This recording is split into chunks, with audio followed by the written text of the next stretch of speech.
Elle incarne les qualités de modestie, de ténacité, les qualités d'honnêteté. Elle n'est effectivement pas éblouissante, elle est douce au toucher.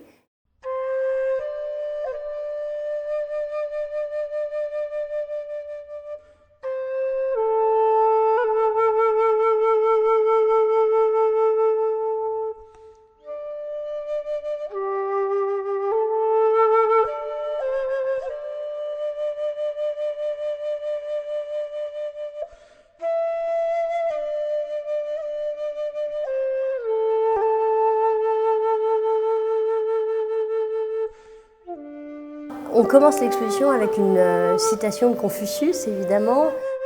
Toutes ces pièces qui sont partout dans les collections, à la Bibliothèque nationale, au Musée des arts décoratifs, au Musée Jacques-Marandré, au Musée du Louvre, au Musée Guimet à Taipei, le musée chinois de Fontainebleau, et qui font, je crois, un rassemblement totalement exceptionnel, qui exalte cette pierre qui est, pour un peu paraphraser Confucius, d'une rayonnante modestie. Elle est à la fois précieuse et modeste.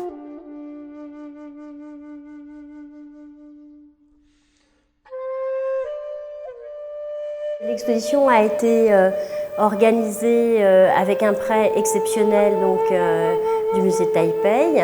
Ce sont des collections impériales, des pièces très prestigieuses qui retracent toute l'histoire du jade chinois, depuis le néolithique jusqu'à le règne de Qianlong. Et puis le reste, ce sont des pièces qui viennent de nos collections. Il y a les collections impériales de Fontainebleau, qui sont les collections formées évidemment après la disparition et la destruction du palais d'été. Mais il y a aussi beaucoup de pièces qui sont rentrées dans les collections royales sous la forme de cadeaux diplomatiques, donc des pièces qui sont en France depuis le XVIIe siècle.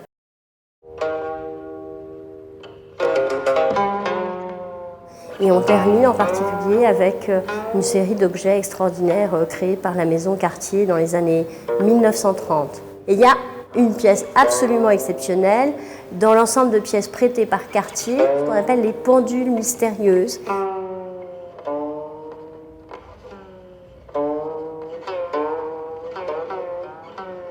On a en quelque sorte rassemblé les pièces pour montrer tous les aspects du jade, l'utilisation cultuelle, la valeur que l'on attache presque dans la dévotion au jade, la façon dont les lettrés chinois ont investi ce matériau exceptionnel, évidemment en particulier à partir du jugement qu'en donne Confucius, qui en fait en quelque sorte la pierre qui symbolise toutes les vertus. Donc ces vertus, c'est aussi ce qui a en quelque sorte développé ce goût du jade et qui attachait cette pierre à tous les rituels.